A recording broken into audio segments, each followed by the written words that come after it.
안녕하십니까.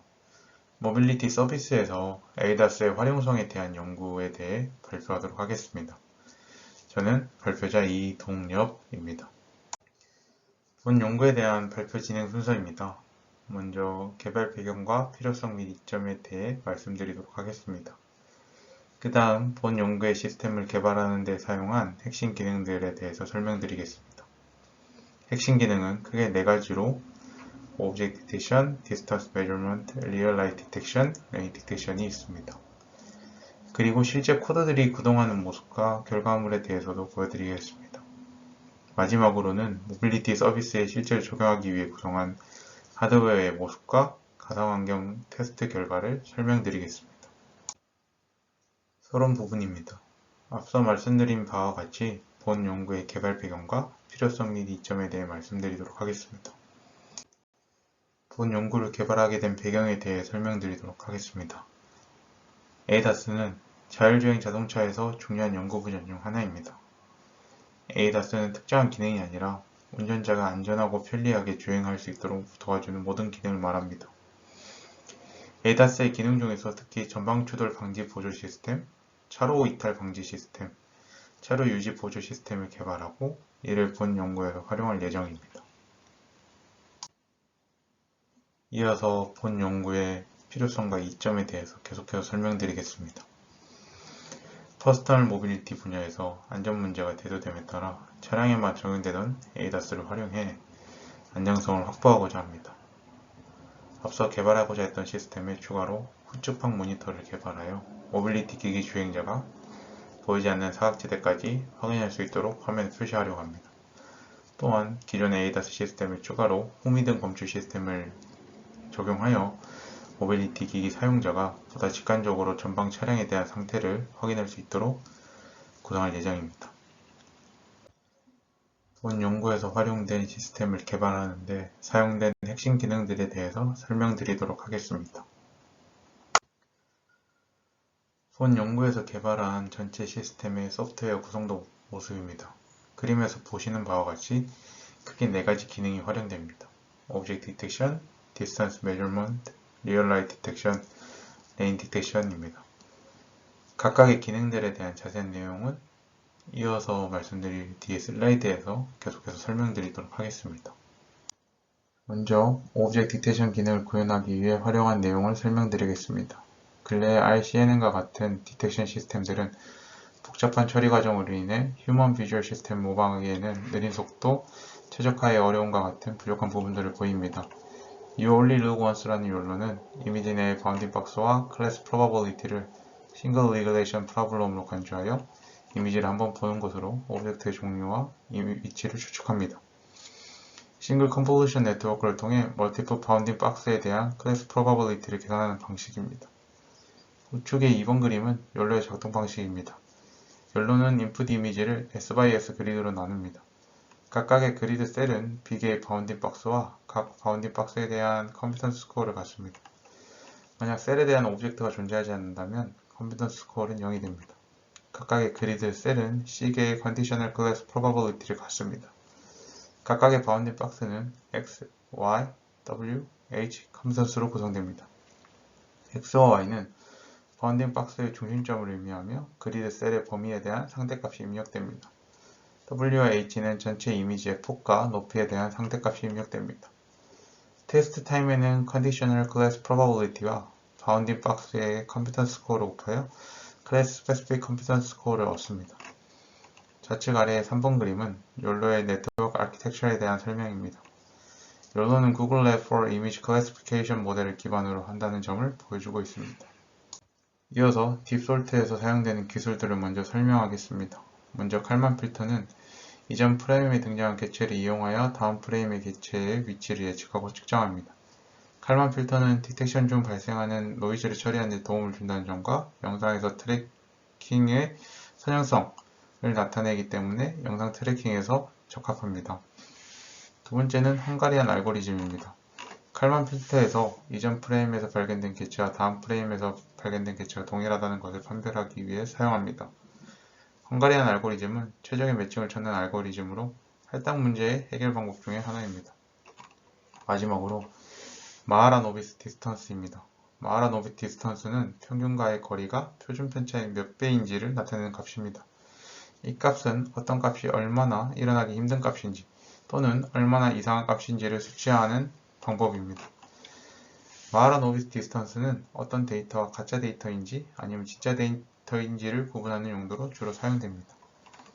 이제 딥솔트의 특징에 대해 말씀드리겠습니다. 가장 큰 특징은 Deep Appearance Descriptor로 Re-Identification 모델을 적용하여 ID 스위칭 문제를 해결했다는 점입니다. 또한 매칭 캐스케이드 로직으로 더 정확한 추적을 할 수 있습니다. 본 연구에서는 이러한 욜로와 딥솔트를 이용해 보다 정확하게 오브젝트 디텍션을 구현해냈습니다. 디스턴스 메저먼트 기능에서 사용한 피놀 카메라 모델을 설명드리겠습니다. 카메라 영상은 3차원 공간의 점들을 2차원 이미지 평면에 솟아함으로써 얻어집니다. 피놀 카메라 모델에서 이러한 변환 관계는 그림에서 보이는 바와 같이 모델링됩니다. 피놀 카메라 모델은 하나의 바늘 구멍을 통해 외부의 상이 이미지로 투영된다는 모델입니다. 이때 바늘 구멍이 렌즈 중심에 해당하며 이곳에서 뒷면에 상이 맺히는 곳까지의 거리가 카메라의 초점거리입니다. 몰드 좌표계 상의 3D 점의 좌표를 카메라 좌표계로 변환시키기 위해 회전, 이동 변환 행렬을 이용하며 이를 Intrinsic Camera Matrix라고 합니다. 피놀 카메라 모델에서는 외부, 내부 파라미터를 모두 이용하는데 카메라 외부 파라미터는 카메라의 설치 높이, 방향 등 카메라 외부 공간과 기하학적 관계와 관련된 파라미터이며 내부 파라미터는 카메라의 초점거리, 중심점 등 카메라 자체의 내부적인 파라미터를 의미합니다. 다음 슬라이드 내용 계속해서 설명드리겠습니다. 하드 피처는 기본적으로 영상에서 영역과 영역의 밝기 차이를 이용합니다. 밝은 부분은 1의 값을, 어두운 경향이 있는 부분은 0의 값을 주는 단순한 아이디어에서 필터를 생각해냈습니다. 영상에서 검정과 흰색 부분에 해당하는 밝기 값을 빼서 인계값 이상인 영역을 찾아내는 방식으로 이해하면 됩니다. 간단한 사각형인 하루라이크 피처는 사각형 안에 있는 픽셀들의 합의 차이점입니다. 각 피처 타입은 엣지, 라인, 체인지 등 영상 내 존재하는 특징점을 찾아냅니다. 각 영역의 특징 값은 피처의 흰 부분에 해당하는 영상 픽셀 밝기 합에서 검은 부분의 밝기 합을 뺀 차로 계산됩니다. 그리고 피처를 이용한 대상의 식별은 계산된 영역의 밝기 차가 인계값보다 큰지 작은지 여부를 이용합니다. 하루라이크 피처는 특정 영역에 대한 덧셈 연산만을 진행하기 때문에 매우 고속으로 처리 가능하다는 장점이 있습니다. 이를 이용해 본 연구에서는 리얼 라이트 디텍션 시스템을 개발하였습니다. 레인 디텍션 파트입니다. 레인 디텍션을 하기 위해서는 크게 4가지 기술이 필요합니다. 이번 슬라이드에서 먼저 2가지 기술에 대해 설명드리도록 하겠습니다. 먼저 사용된 기술은 카메라 캘리브레이션입니다. 이미지는 사용된 렌즈와 이미지 센서 사이의 거리, 각도 등 많은 부분에서 영향을 받아 왜곡될 수 있습니다. 이러한 왜곡을 제거하기 위해 카메라 캘리브레이션 기법이 필요합니다. 이 기법은 체스판에 그레이스케일 이미지를 적용시켜 체스판의 모서리를 감지하고 해당 점을 이미지 배열에 추가합니다. 그리고 이미지, 모서리 치수를 가져와 감지된 모서리를 그려 패턴을 검출합니다. 패턴 검출을 통해 객체 지점과 이미지 지점을 파악하여 오픈CV에서 제공하는 CV2onDistort 함수를 이용해 왜곡을 보정합니다. 저측에 보이는 그림은 원금 변환에 대한 내용입니다. 원금 변환은 멀리 있는 것은 작게 보이고 가까이 있는 것은 크게 보이는 원근법의 원리를 적용해 변환하는 방식을 말합니다. 변환 이전 영상 좌표 4개를 통해 차선 영역을 설정해주고 직사각형 형태로 변환하기 위해 변환 이후 영상의 좌표 4개를 설정해줍니다. 계속해서 레인 디텍션에 사용된 기술에 대해서 설명드리겠습니다. 다음은 HSL 기술입니다. 휴, 색조, 세츄레이션, 채도우, 라이트니스, 명도를 뜻하고 이미지와 무관한 컬러 정보 구성 요소, 기능 감지 및 분석의 이상적인 컬러 모델입니다. 차선에서 노란색을 검출하기 위해 사용한 색상 공간이라고 보시면 될 것 같습니다. 그 다음 히스토그램과 슬라이딩 윈도우 알고리즘입니다.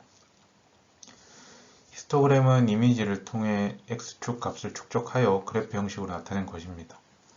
이미지의 화소값이 균등하게 분포하지 않고 밀집해 있는 부분이 있는 것을 확인할 수 있습니다. 이것을 통해 왼쪽 및 오른쪽에서 차선일 가능성이 있는 X의 위치를 감지할 수 있습니다. 그다음 아래의 슬라이딩 윈도우 기법은 시간 복잡도를 줄이기 위해 중첩된 반복문을 어떻게 단일 반복문으로 바꿀 수 있는지를 보여줍니다. 정해진 크기를 따라서 이동하며 X축 값 요소들의 총합을 계산하고 그 값을 찾아 저장합니다. 이후 최대값을 찾아 위쪽으로 이동하며 차선을 이어갑니다. 앞서 설명한 기능들을 바탕으로 작성한 코드가 어떻게 구현되는지 직접 보여드리도록 하겠습니다. 이 영상은 저희가 코드를 구동하면서 찍은 영상이고요. CPU 환경에서 진행을 하다 보니 처리 속도가 좀 늦은 점을 볼 수 있습니다. 이를 만약 GPU 환경에서 처리를 하게 된다면 보다 빠른 처리 속도를 가지고 코드를 구동할 수 있을 것이라고 예상됩니다. 본 연구에서 개발한 시스템의 크게 4가지 기능이 모두 잘 구현되는 것을 볼 수 있습니다. 오브젝트 디텍션과 디스턴스 메저먼트, 그리고 리얼 디텍션과 레인 디텍션 모두 잘 구현되는 것을 볼 수 있습니다.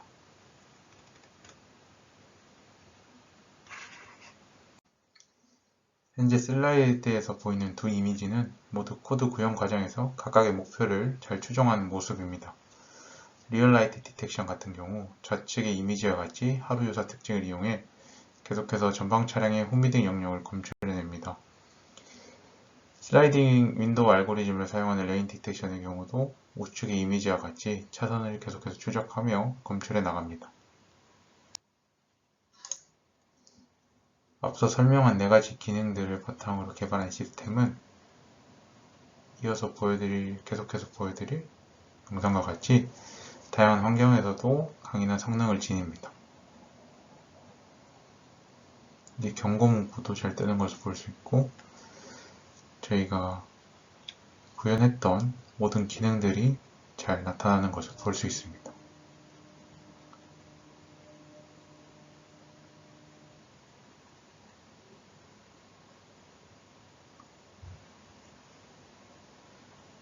마치 야간 환경에서도 제 시스템이 문제없이 잘 구현되는 것을 볼 수 있고 주간 환경에서도 마찬가지로 잘 구현되는 것을 볼 수 있습니다.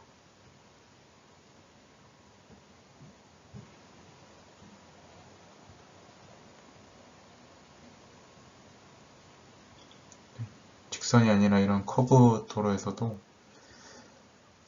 레인 디텍션이 잘 이루어지는 모습을 볼 수 있습니다. 마지막으로 모빌리티 서비스에 앞서 개발한 시스템을 실제로 적용하기 위해 구성한 하드웨어의 모습과 가상환경 테스트 결과를 설명드리겠습니다. 좌측의 경우 앞서 개발한 시스템의 모빌리티 서비스에서의 활용도 여부를 파악하기 위해 제작한 하드웨어 구성도입니다. 라즈베리 파이, 모니터, 카메라를 이용하여 구성합니다. 우측의 모습은 하드웨어 구성도를 바탕으로 실제 하드웨어 구성 모습입니다. 실제 도로에서 주행하기 어려운 점을 고려하여 가상 환경을 설정한 후 연구를 진행하였습니다. 구성한 하드웨어를 이용해 개발한 시스템의 활용도를 테스트한 모습입니다. 전방, 좌측 후방, 우측 후방 카메라를 이용해 다음과 같은 결과를 얻을 수 있었습니다. 전방의 경우 앞서 설명한 4가지 기능인 오브젝트 디텍션, 디스턴스 메저먼트, 리얼 라이트 디텍션, 레인 디텍션이 모두 잘 구현되는 것을 볼 수 있습니다. 우측방의 경우 오브젝트 디텍션과 디스턴스 메저먼트 기능이 잘 작동하는 것을 볼 수 있습니다.